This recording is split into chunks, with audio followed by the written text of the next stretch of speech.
Friday morning, the first day of this 3-day event, starting with the speed trials to establish the divisional rankings.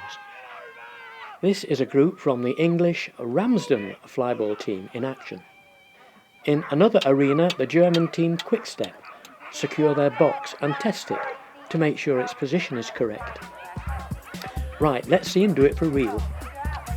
Just one of the hundreds of races to be run over the 3 days, ending with the championship.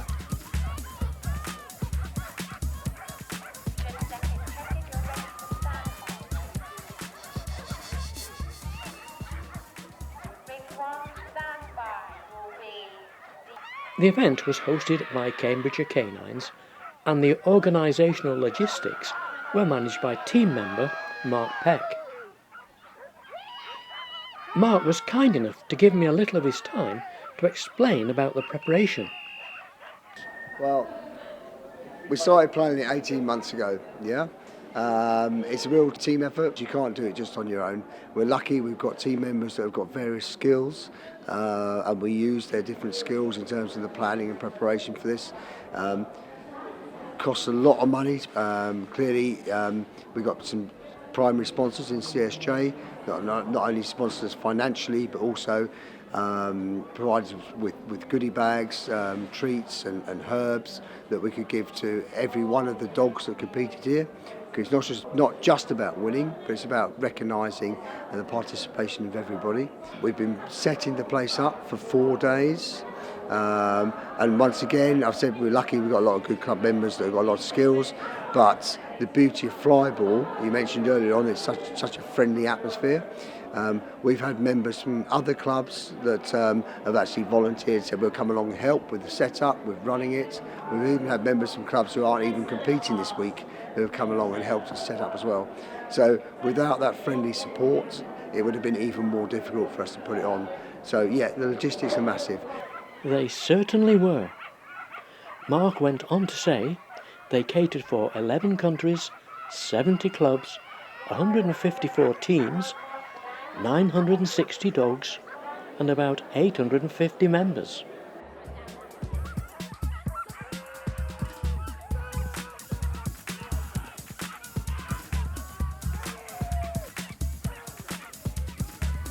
It's run, run, run inside the arenas, and the Belgian Roadrunners team dogs were doing just that.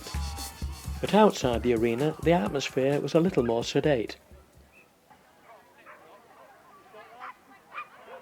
The Wild West team were enjoying the sunshine, and why not? There were plenty of baths for the dogs to cool off in. It was quite hot in the sun, and the cool coats were out. This is Pickle, owned by Deborah Sell of the Live Wires. Later in the day, she agreed to say a few words about her dog. Debbie, tell me about Pickle. Hi, this is Pickle. I've had her since she was 6 weeks old, really. I bought her from a yard where I was teaching at, actually. And yeah, that's it. She's Patterdale Jack Russell, she is. How long have you been training for the event? This particular event, 3 months. So not long, really. Oh, yeah, not long. And you're relatively new to the sport. I am, yeah. How did it all come about? Really her, because I tried agility with her, but she didn't really want to go left, right, ins and outs and all the technical stuff. So I thought, actually, she's ball mad and we'll try, and she's got a lot of drive and we'll try Flyball. And that was it, really, in a nutshell. Yeah. And how's she done in the event up to now? She's doing really well, actually. Yeah, we've got a good time today. So tomorrow is the actual racing, so a bit more pressure tomorrow. But I'm proud as punch with her. This is her first year in Open, so yeah, she's done really, really well. Of course, the handler has to have a little bit involved, but no, it's all her. No, it's all her, absolutely. How does she get on with other dogs? She's fine. She's okay. She's quite a balanced little girl, this one. So yeah, she copes really, really well for a smallie. Because there's dogs everywhere. Dogs everywhere, yeah. But she loves it, and actually, the bigger the atmosphere we're finding with her, the more she wants to go. Yeah. Do you give her any special feed at all? I feed her on the CSJ CP21 and a mixture of the CP18 as well. So it just gives her that little bit extra protein, a bit extra drive, you know, when I know she's got a bit more work to do. Yeah, we feed her on the products, yeah. Well, she looks in great condition. Thank you. Yeah. And thanks very much for your time. Oh, you're welcome. Thank you. And Pickle. Thank you. Banbury Cross Team. Good old English market town, Banbury. And associated with a fine lady on a white horse. Running nicely. I asked Paul Asbury, chairman of Livewise Flyball, had he seen any changes to the sport over the years? Yeah, the sport itself is developing rapidly and becoming much bigger, as you can see by this sort of event. From when I started just 4 or 5 years ago, it's increasing rapidly and becoming much more technical and advanced as time goes on. How's Livewise doing? Very well as a team, yeah. I mean, our top team is called Livewires, but the whole team itself, or the group of teams, is under the Livewires banner, all the way from wire links. We have hot wires, we have electric wires, we have wire flash, copper wires. Yeah, we have 7 teams all the way through. So, tell me about Bryn. Bryn, well, we had Bryn from an 8-week-old puppy, myself and my partner. We've been together for about 7 years, and we decided we were going to get a dog. And she fell in love with a picture of this one on the internet, and he's actually a farm-bred collie, a Welsh collie. Anybody who owns a border collie will know what it's like to have they need a lot of exercise and activity in their life. So we decided to go down the Flyball route after going down other obedience options and things that he soon got a bit bored with, really.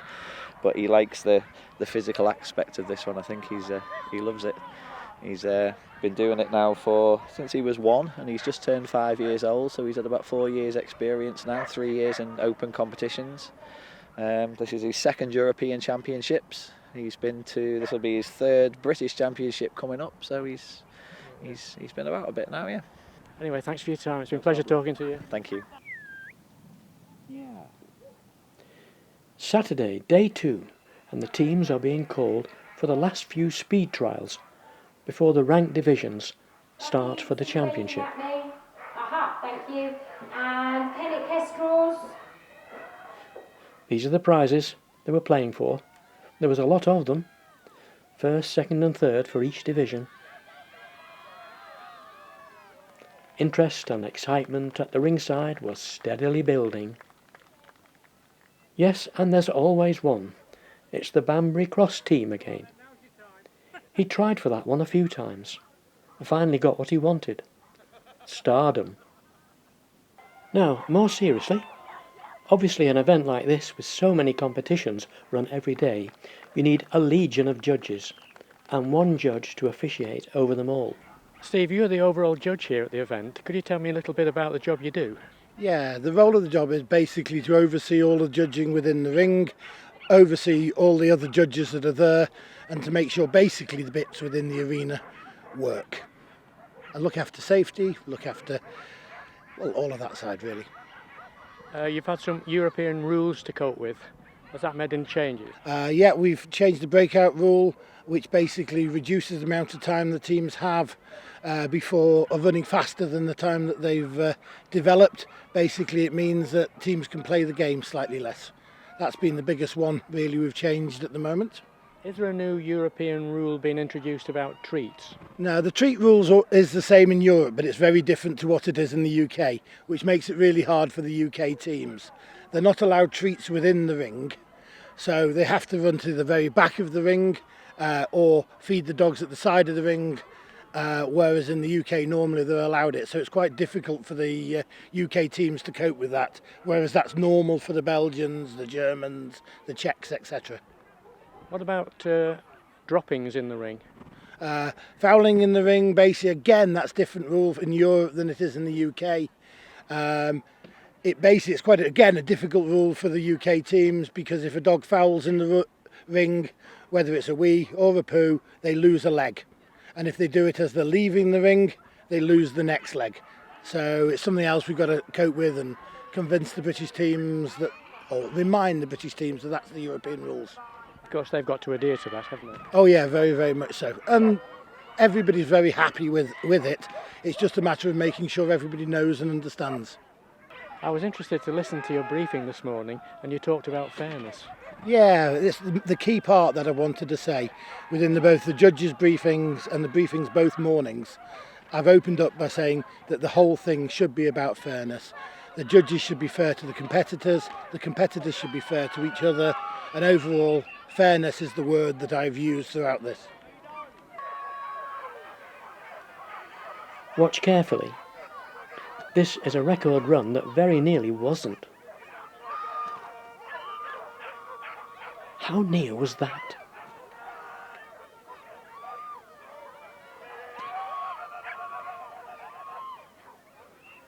And then suddenly the realisation.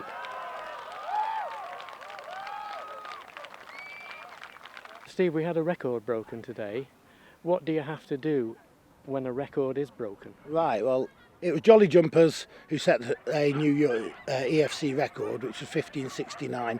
My role basically is to go up, make sure the jump lengths are correct, make sure the run length is correct, make sure the box is firing correctly. So we measure all of that, see where it is, to turn it into an official record. That attracted quite a lot of attention from the spectators. Oh yes, it's great fun really, because everybody's on tender hooks. Quite often as a head judge or tournament director, as it's called in Europe, your heart flutters to make sure that you had put the ring right. But luckily we checked it last night, so we knew everything was spot on. So yep, it was a successful record. Flyballing is a very vocal sport. Here's a sample. Luna! Come on, Luna! Come on, girl! Keep it going! Jessie! Come on, Jess! Come on, Jessie! Bracken! Come on, Bracken! Right! Yogi! Come on, Yogi! Yogi! Come on, Yogi! That's a very appropriate name. He's definitely a yogi. What a character. Midday on Sunday and the run-up to the championship. Division after division raced continuously throughout the afternoon, and as you may be able to see, the course has been moved to the right at least 12 times throughout the competitions. The grass gets worn down. The sun was casting a longer and longer shadow over Arena 1 as the championship drew nearer. This was a race that gave Nebworth Twisters on the far side third position in the championship.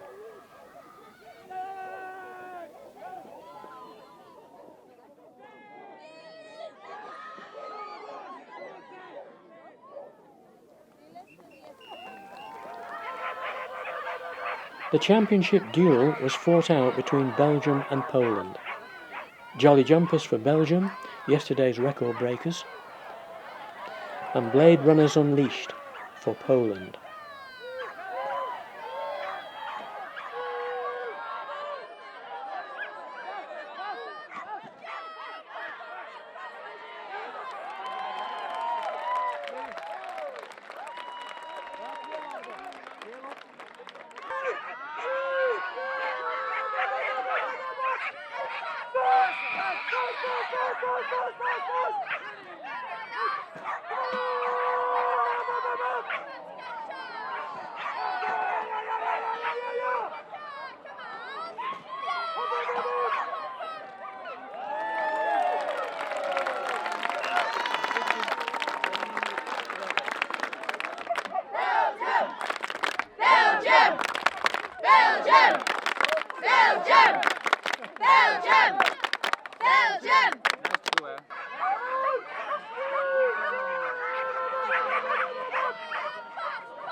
Jolly Jumpers win the championship.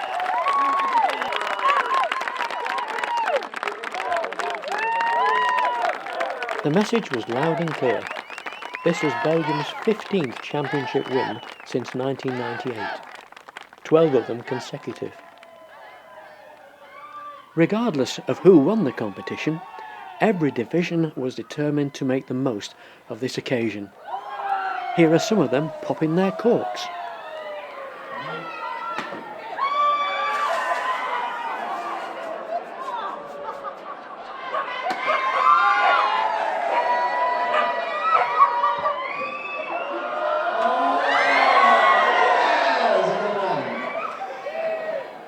The focus at the end of the evening was of course on the champions and the runners-up, after what was a nail-biting final, and an event that was a credit to its organisers and everyone who was part of this giant team effort. Right, but the champions of EFC 2016 from Belgium, Johnny Jumper!